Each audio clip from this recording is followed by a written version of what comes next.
자, 갑진일주, 갑진일주 운세를 한번 보겠습니다.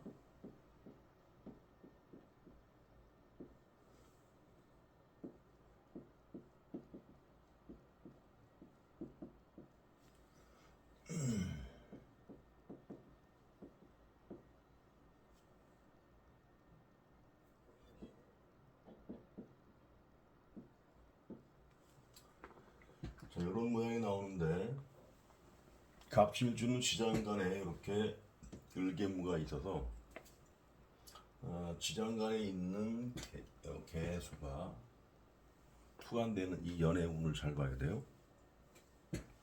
보면은 개수가 투한되면서 계묘년의 인성, 문서운으로 옵니다. 그러니까 이 부분은 문서를 취득하던가 그러지 않으면 공부하는 학생들의 어떤 학습 의욕 이런 것이 많이 좋아진다 이렇게 볼 수가 있겠죠.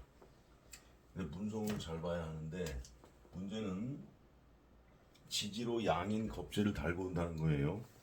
그래서 이 지장간에 언젠가는 이 문서화할 수 있는 그런 조인을 잠재돼 있었는데 문서를 잡으려고 하니까 양인으로 왔어요. 그래서 혹여라도 문서운이 왔다 그래서 덥석 물을 게 아니라 이 양이라는 것은 추후에 어떤 그 재물적으로 오래 묶이는 장기성의 어떤 투자라면 모를까 단기성의 투자 같은 경우에는 신중하게 따져봐야 될 그런 부분이 많다 이렇게 봐야 합니다. 그래서 문서를 잡아서 좋을 것이냐 나쁠 것이냐는 부분은 상당히 심사숙고할 필요가 있겠다. 그 다음에 이런 그 편재면서 진토 같은 경우에는 인묘진 구간에서는 목의 기운이 됩니다. 목의 기운이 된다는 것은 비견겁재로 바뀐다는 거죠. 그래서 재물적인 손모 양상이 상당히 따른다. 거기다가 양인으로 왔으니까 더 심하다는 거죠. 남자 같으면 배우자의 건강이 안 좋던가 배우자가 금융적인 사고를 치든가 그러지 않으면 배우자의 외도가 의심되는 그런 운으로 짜여지기 쉽다는 겁니다. 그리고 또 한 가지 오는 게 진토라는 것은 육합으로 보이지 않는 유금과 합하고 있는 모양이 되는데 그러한 것이 이런 그 묘년이 오면서 유금이 충당하는 모양이죠. 그래서 어떤 배우자운의 불안, 기혼자들은 가정에서의 어떤 불안사, 그로 인한 어떤 그 외도, 그리고 이런 그걸 육해살이라고 하는데 이런 것이 올 때의 어떤 그 부적절한 이성 관계 이런 것들도 솔찬히 열리고 있더라. 그런 거 조심해야 되겠고 미혼 남녀 같은 경우에는 더 심하죠. 육합이 깨진다는 것은 그걸 채우기 위한 동작으로 이어집니다. 그래서 새로운 이성, 부적절한 관계 이런 것들을 쫓는 그런 식으로 뭔가 불안한 운기가 된다는 거. 이걸 좀 알아야 되겠습니다. 그리고 이런 그 양인이 와서 안 좋다는 이런 부분들은 이런 양인 겁재작용은 반드시 스치고 지나가는데 그것이 본인의 건강 그러지 않으면 본인의 어떤 재물 그러지 않으면 주변 사람들의 어떤 건강 불안 주변 사람들의 금융 사고 이런 식으로 이어져요. 그래서 사업을 큰 단위로 하는 분들은 연초에 미리 자진납세하는 게 매우 중요합니다. 그래서 1년에 뭐 1억 원이나 5천만 원 이상 깨질 금액이면 그것을 1천만 원 밑으로 좀 액땜하는 식으로 고원이나 양로원의 자진납세식으로 좀 갖다 주는 게 좋다. 반드시 명심하기 바랍니다. 그렇게 해서 기본적인 갑진일주에 대해서 이런 특징적인 운기를 살펴봤습니다. 여기에서 그 더불어서 볼 수 있는 운기가 뭐냐면 사업인이나 직장인이나 학생이냐 또 미혼 남녀냐 기혼 남녀냐 그리고 노인들 같은 경우도 건강운을 봐야 되겠죠. 그런 부분들을 쭉 한번 보기로 하겠습니다. 물론 이 갑신일주라고 하더라도 지지로 미토가 있는 경우 정제가 되는데 재물 손모 양상이 굉장히 심하게 옵니다. 그 다음에 유금이 있는 경우 묘유충으로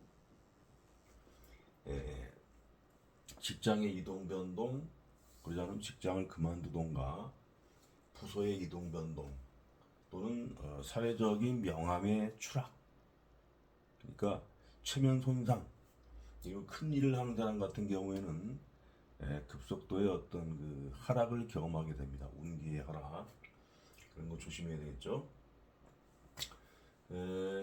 다음에 그 신분 나이별로 한번 보겠습니다.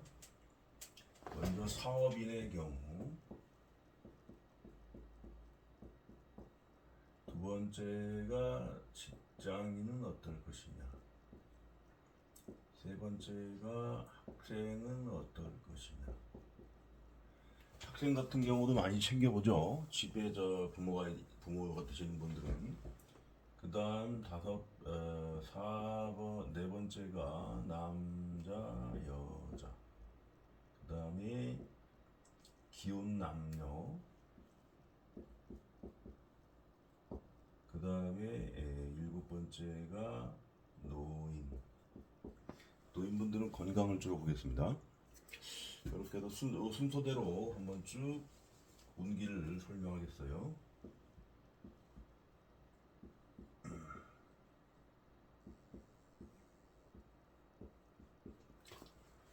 먼저 사업하는 사람 같은 경우에는 재물 압박이 금전 압박이 심하게 와요. 그래서 자칫하면 부도운으로 연결될 수도 있는 게 사업하는 사람인데, 운에서 큰 문제가 없다면 연초에 자진납자하는 식으로 미리미리 좀 대비한다면 또 어느 정도 대비는 할 수 있을 것이다. 그러한 것이 보이지 않는 운기의 작용인데 상당히 효과가 있습니다. 아깝게 생각하지 마시고, 사업을 큰 단위로 하는 분들은 500이 됐든 1000만원이 됐든 미리미리 기탁하는 거, 그리고 그렇게 하는 것이 본인의 자식들이 있으면 자녀분들한테도 좋은 작용입니다.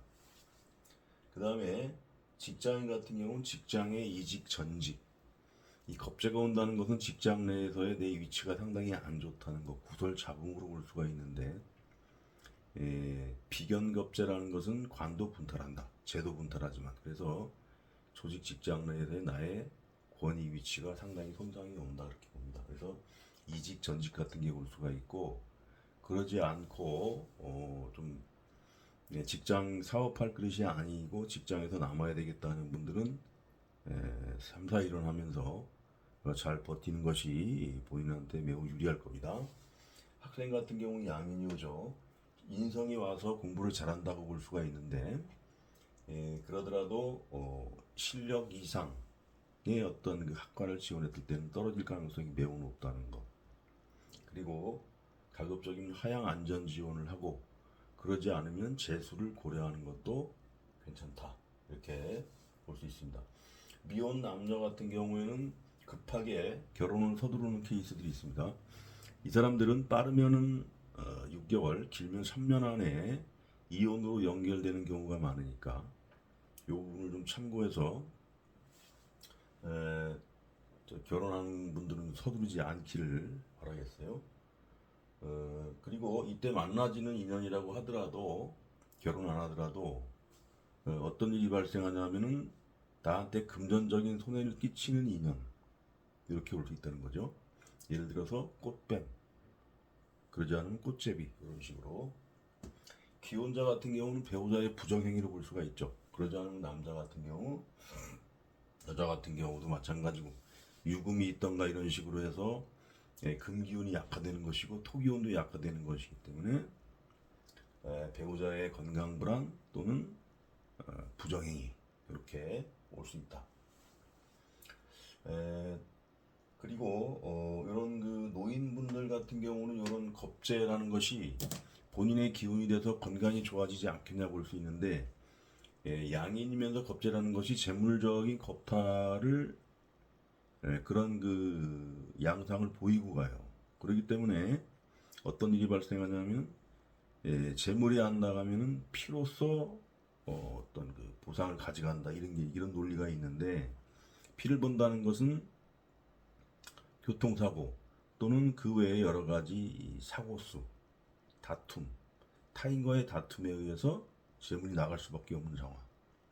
또 그러지 않으면 집안의 어떤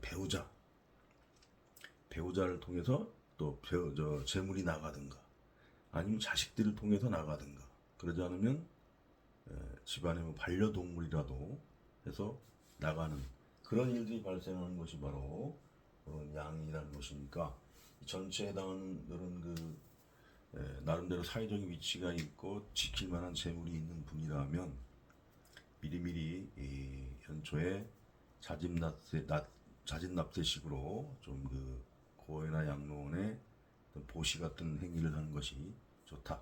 이렇게 정리할 수 있습니다.